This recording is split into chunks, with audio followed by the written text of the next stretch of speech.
September 2023 ದೆಹಲಿಯಲ್ಲಿರುವಂಥ ಒಬ್ಬ ವ್ಯಕ್ತಿ ತನ್ನ ಮನೆ ಮೇಲೆ ನಿಂತ್ಕೊಂಡು ಬರ್ಡೇ ಇವೆಂಟ್ ಅಲ್ಲಿ ಡ್ರೋನ್ ನ ಹಾರಿಸ್ತಿದ್ದ.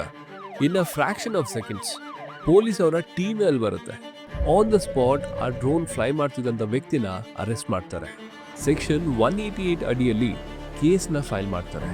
ಅದ್ರ ಜೊತೆಗೆ ಡ್ರೋನ್ ನ ಕೂಡ ಸೀಸ್ ಮಾಡ್ತಾರೆ. But what exactly happened? Let's understand.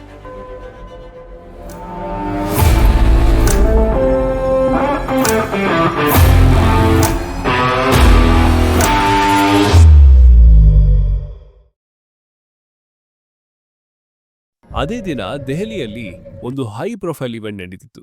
ಅದು G20 ಸಮಿಟ್. ಜಗತ್ತಿನಾದ್ಯಂತ ಎಲ್ಲ ಪವರ್ಫುಲ್ ಲೀಡರ್ಸ್ಗಳು ದೆಹಲಿಯ ಹೃದಯ ಭಾಗಕ್ಕೆ ಬಂದಿದ್ರು. ಈ ಟೈಮಲ್ಲಿ ದೆಹಲಿ ತುಂಬಾ ಹೈ ಸೆಕ್ಯೂರಿಟಿ ಹೊಂದಿತ್ತು. ಸೇಫ್ಟಿಗೋಸ್ಕರ ಸೆಂಟ್ರಲ್ ದೆಹಲಿನ ರೆಡ್ ಝೋನ್ ಆಗಿ ಡಿಕ್ಲೇರ್ ಮಾಡಿದ್ರು. ಅಂದ್ರೆ ಯಾವುದೇ ರೀತಿಯಾದಂತ ಏರಿಯಲ್ ಆಕ್ಟಿವಿಟೀಸ್ ನ ಕಂಡಕ್ಟ್ ಮಾಡಬಾರ್ದು ಅಂತ. ಆದ್ರೂ ಕೂಡ ಒಂದು ಅನ್ಅಫಿಷಿಯಲ್ ಡ್ರೋನ್ ಇವೆಂಟ್ ನಡೆಯುವಂತ ಜಾಗದಲ್ಲಿ ಹಾರಾಡ್ತಿತ್ತು. ಸೆಕ್ಯೂರಿಟಿ ಫೋರ್ಸ್ಗೆ ಸೈಟಿಂಗ್ ಮುಖಾಂತರ ಇಮಿಡಿಯೇಟ್ ಅಲಾರ್ಮ್ ಕೊಡ್ತಾರೆ. ಆ ಸಿಚುವೇಶನ್ ಅಲ್ಲಿ ಹಲವಾರು ಪ್ರಶ್ನೆಗಳು ಅವರ ತಲೆಯಲ್ಲಿ ಓಡ್ತಾ ಇತ್ತು. ಲೈಕ್, ಈ ಡ್ರೋನ್ ನ ಸ್ಪೈನ್ಗೋಸ್ಕರ ಯೂಸ್ ಮಾಡ್ತಿದಾರಾ, ಅಥವಾ ಇದು ಯಾವುದೇ ತರದಂತ ಎಕ್ಸ್ಕ್ಲೂಸಿವ್ ಗೂಡ್ಸ್ ನ ಕ್ಯಾರಿ ಮಾಡ್ತಿದ್ಯಾ? So the risk was too high to be ignored. ತಕ್ಷಣವೇ ಒಂದು ಆಂಟಿ ಡ್ರೋನ್ ಜಾಮರ್ ನ ಆಕ್ಟಿವೇಟ್ ಮಾಡ್ತಾರೆ. ಇದ್ರ ಮುಖಾಂತರ ಡ್ರೋನ್ ನ ಮಿಡ್-ಏರ್ ಅಲ್ಲಿ ಡಿಸೇಬಲ್ ಮಾಡ್ಲಿಕ್ಕೆ ಪ್ರಯತ್ನ ಪಡ್ತಾರೆ. ಕೆಲವೇ ನಿಮಿಷಗಳಲ್ಲಿ ಪೈಲಟ್ ಲೊಕೇಶನ್ ಕೂಡ ಟ್ರ್ಯಾಕ್ ಮಾಡ್ತಾರೆ. And he was been arrested for violating the airspace law. ನಮ್ಮ ದೇಶದಲ್ಲಿ ಡ್ರೋನ್ ಆಪರೇಷನ್ಸ್ ಗಳನ್ನ ರೆಗ್ಯುಲೇಟ್ ಅಥವಾ ಮಾನಿಟರ್ ಮಾಡೋದು DGCA ಅಂಡರ್ ಡ್ರೋನ್ ರೂಲ್ 2021. ನಮ್ಮ ದೇಶದ ಏರ್ ಸ್ಪೇಸ್ ನ ಒಂದು 3 ಕ್ಯಾಟಗರಿಯಾಗಿ ಡಿವೈಡ್ ಮಾಡಲಾಗಿದೆ. ಅದು ರೆಡ್, ಯೆಲ್ಲೋ ಹಾಗೂ ಗ್ರೀನ್ ಝೋನ್. ಈ ರೆಡ್ ಝೋನ್ ಅಲ್ಲಿ ನೀವು ಡ್ರೋನ್ ಆಪರೇಟ್ ಮಾಡೋದು ರೆಸ್ಟ್ರಿಕ್ಟೆಡ್ ಆಗಿರುತ್ತೆ. ಅಂದ್ರೆ ರೆಡ್ ಝೋನ್ ಅಲ್ಲಿ ನೀವು ಡ್ರೋನ್ ನ ಫ್ಲೈ ಮಾಡ್ಬೇಕಂತಿದ್ರೆ ಸೆಂಟ್ರಲ್ ಗವರ್ಮೆಂಟ್ ಮುಖಾಂತರ ಒಂದು ರಿಟರ್ನ್ ಪರ್ಮಿಷನ್ ನ ಪಡಿಬೇಕಾಗತ್ತೆ. ಅದೇ ಪರ್ಮಿಷನ್ ಇಲ್ಲದೆ ಈ ಝೋನ್ ಅಲ್ಲಿ ನೀವು ಡ್ರೋನ್ ನ ಫ್ಲೈ ಮಾಡಿದ್ರೆ ಹೆವಿ ಫೈನ್ ನ ಕಟ್ಟಬೇಕಾಗತ್ತೆ, ಜೈಲಿಗೆ ಕೂಡ ಕಳಿಸಬಹುದು, ಹಾಗೆ ನಿಮ್ಮ ಡ್ರೋನ್ ನ ಕೂಡ ಸೀಸ್ ಮಾಡಬಹುದು.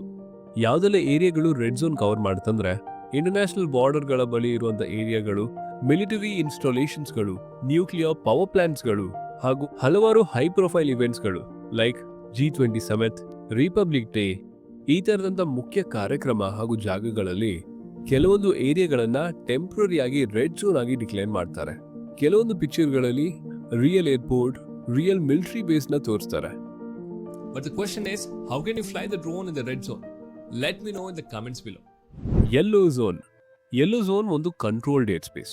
ಇಲ್ಲಿ ನೀವು ಡ್ರೋನ್ ನ ಫ್ಲೈ ಮಾಡಬೇಕಾದ್ರೆ ಅಥಾರಿಟೀಸ್ ಇಂದ ಪ್ರಯರ್ ಪರ್ಮಿಷನ್ ಬೇಕಾಗುತ್ತೆ. ಯೆಲ್ಲೋ ಝೋನ್ ಅಲ್ಲಿ ಆಲ್ಟಿಟ್ಯೂಡ್ ಲಿಮಿಟ್ ಇರೋದು 400 ಫೀಟ್ಗೆ. ಹಾಗೆ ಡ್ರೋನ್ ಹಾರಿಸಲಿಕ್ಕೆ ಒಂದು ಆಪರೇಷನಲ್ ಏರ್ಪೋರ್ಟ್ ಇಂದ 5 ಕಿಲೋಮೀಟರ್ಸ್ ಡಿಸ್ಟೆನ್ಸ್ ನ ನೀವು ಹೊಂದಿರಬೇಕಾಗುತ್ತೆ. ಯೆಲ್ಲೋ ಝೋನ್ ಅಲ್ಲಿ ನೀವು ಡ್ರೋನ್ ನ ಹಾರಿಸಬೇಕಂತಿದ್ರೆ ಏರ್ ಟ್ರಾಫಿಕ್ ಕಂಟ್ರೋಲ್ ಅಥಾರಿಟಿಗಳಿಂದ ನೀವು ಪರ್ಮಿಷನ್ ನ ಪಡಿಬೇಕಾಗುತ್ತೆ. So that means yellow zone ಒಂದು ರೆಸ್ಟ್ರಿಕ್ಟೆಡ್ ಝೋನ್ ಆಗಿರುತ್ತೆ.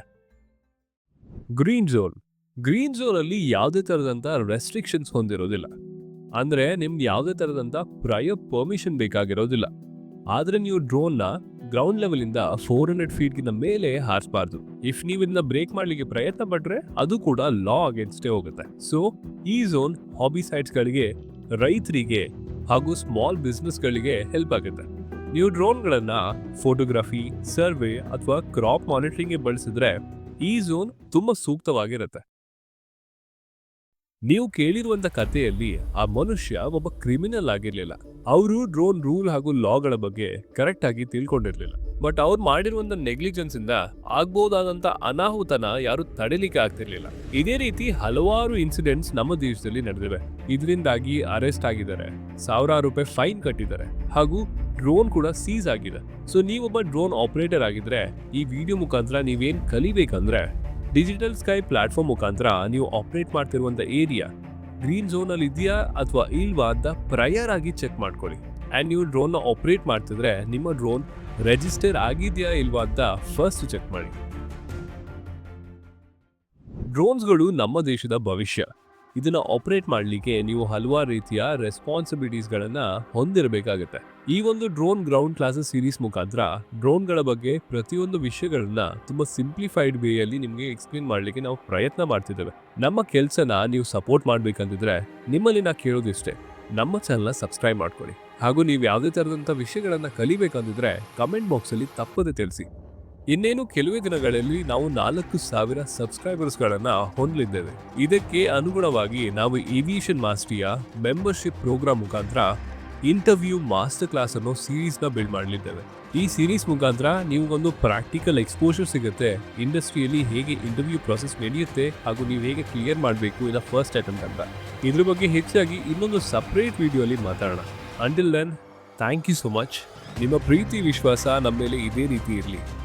ಏವಿಯೇಷನ್ ಇಂಡಸ್ಟ್ರಿಯನ್ನು ತುಂಬ ಸಿಂಪ್ಲಿಫೈಡ್ ವೇ ಆಗಿ ನಮ್ಮ ಚಾನಲ್ ನಿಮ್ಮ ಮುಂದೆ ಇಡುತ್ತೆ.